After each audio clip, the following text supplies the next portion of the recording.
বিসমিল্লাহির রহমানির রহিম। আসসালামু আলাইকুম। এটা হলো মুরগির মাংসের টিক্কা কাবাব। আর এই মুরগির মাংসের টিক্কা কাবাবটা কী দিয়ে কীভাবে বানালাম আপনাদের সাথে শেয়ার করব।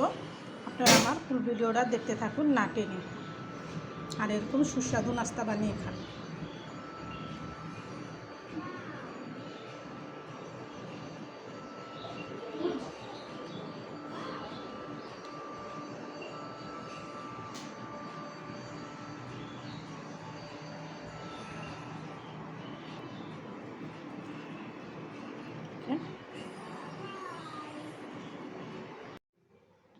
বিসমিল্লাহির রহমানির রহিম। আসসালামু আলাইকুম।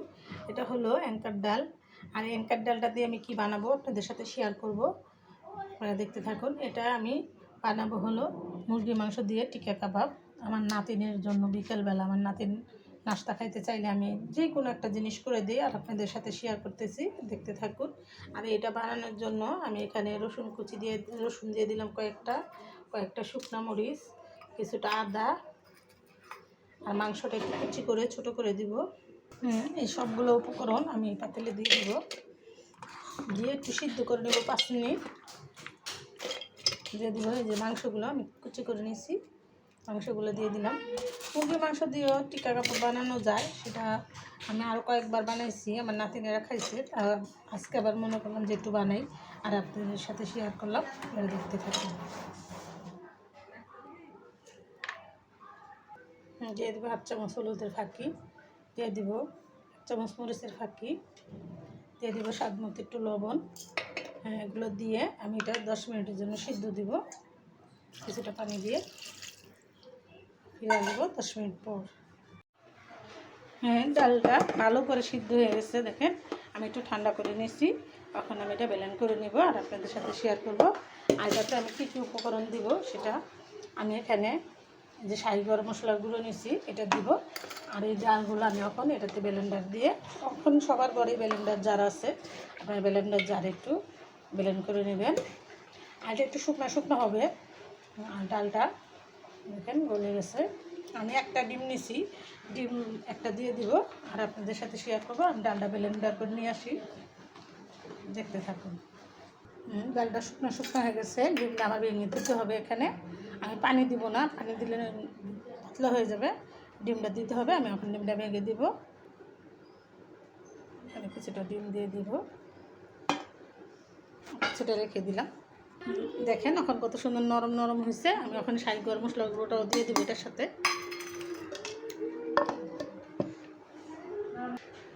বাকি ডিমটাও আমি দিয়ে দিব, আমার আর ভাজতে দিতে হবে না। ডালটা ব্লেন্ড করা হয়ে গেছে। আমি এখন পেঁয়াজ কুচিটা দিয়ে দিব। কাঁচামরিচ আমি পুরোটাতে দিব না, বাচ্চারা খাবে, তার জন্য এক সাইড দিকে দিব, এক সাইডটা মাখাই নিব।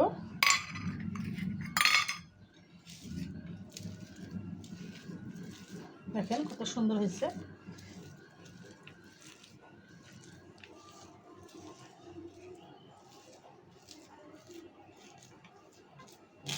আর ওই মরিচলাটা আলাদা নেব, মেখে নিব। যারা ঝাল বেশি পছন্দ করেন তারা অবশ্যই ঝাল একটু বেশি করে দিয়ে নেবেন।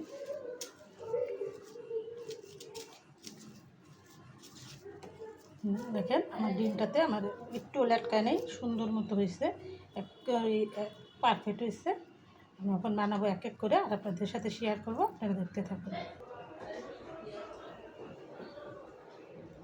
দেখেন টিকার সাইজ হয়ে গেছে, এক এক করে এই টিকাগুলো সব বানিয়ে নিব।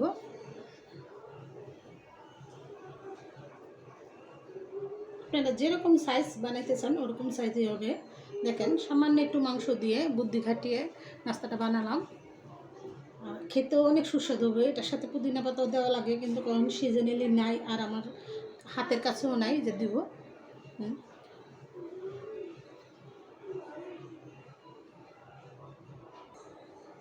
এখন বানাবো আমি জাল ছাড়াটা। একই সাইজ একই সব, কিন্তু ওটার মধ্যে মরিচ দিছি আর এটাতে মরিচ দিব না। এরকম করে আমি সবগুলো বানিয়ে নেব। টিক্কাগুলো বানানো হয়ে গেছে। আমার মুড়িটা ব্লেন্ডার করে নিতে মনে ছিল না, আমি এখন একটু বেটে নিব আর আপনাদের সাথে শেয়ার করব, আপনারা দেখতে থাকুন। এটা বিস্কিটের গুঁড়া দিলেও হয়ে যায়, কিন্তু আমি মুড়ি দিব। হাতের কাছে যা আছে তাই দিয়ে আমি করবো।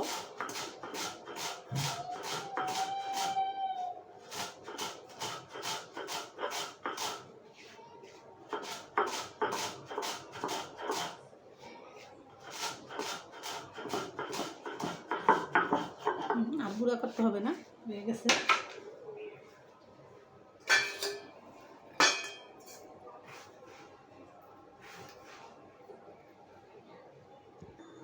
মুড়িটা আমার গুঁড়ো হয়ে গেছে।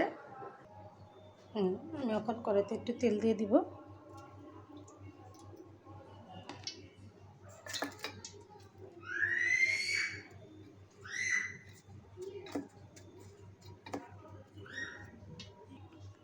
আমি সব সময় রান্নার সময় আপনাদের সতর্ক বানিয়ে দিয়ে থাকি। আমি আমার রান্না বাড়ার সময়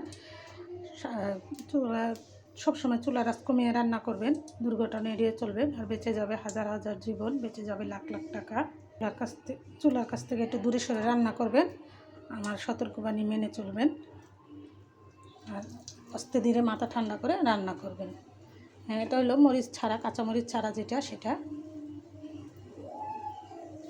দেখেন। আমি সব সময় চুলার আঁচ কমিয়ে সতর্ক হয়ে রান্না করি, তারপরও আমার হাত পুড়ে যায়। আর আপনারা যারা নতুন রাঁধুনি তাদের তো অনেক কষ্ট হয়, এটা আমি বুঝি। আমিও যখন নতুন রাঁধুনি ছিলাম তখন আমারও অনেক কষ্ট হতো। আমার এই সতর্কবাণী দেওয়ার উদ্দেশ্য হলো আমি নিজে সতর্ক থাকলে আমি আরেকজনকে সতর্ক করব। এটাই তো স্বাভাবিক। মুসলমানের জন্য, ভাই ভাই সবার জন্যই আমি এই টিপসটা দিই, সতর্কবাণীটা দিই। আপনারা আমার সতর্কবাণীটা অবশ্যই মেনে চলবেন, আর ভুল ভ্রান্তি থাকলে সেটা ক্ষমা দৃষ্টিতে দেখবেন। কি সুন্দর একটা গ্রাঞ্জে আসছে, বলার মতো না। দেখেন, অল্প জিনিস দিয়ে, ঘরে থাকা উপকরণ দিয়েই করা যায়। ঘরে থাকা উপকরণ মানে কি, একটা জিনিস আনলাম এন থেকে একটু রেখে দিলে বিকেলবেলা একটু নাস্তা, সকালবেলা একটু নাস্তা তৈরি করে খাওয়া যায়। এটা হলো বুদ্ধির আর শাস্ত্র যেটাকে বলে। বয়স হয়ে গেছে তো কথাবার্তা উল্টাপাল্টা হয়, আপনারা কিছু মাইন্ড করবেন না, ক্ষমা দৃষ্টিতে দেখবেন। আমার ভিডিওগুলো যারা ভালোবাসেন অবশ্যই আমার পাশে থাকবেন।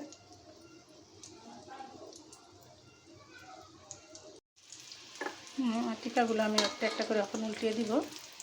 দেখেন কত সুন্দর হয়েছে। আর তেল একদম অল্প তেল দিছি, আপনারা দেখলেন। আর এটাতে আমি কী মশলা, কী উপকরণ দিয়ে বানালাম আপনাদের সাথে শেয়ার করলাম। আপনারাও সুস্বাদু এরকম টিকা কাবাব বানিয়ে খাবেন।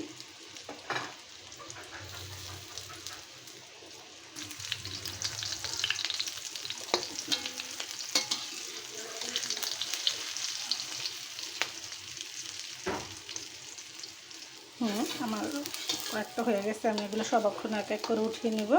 আর আমার ভিডিওটা আর বড় না করে এখানে রেখে দিলাম। আসসালামু আলাইকুম।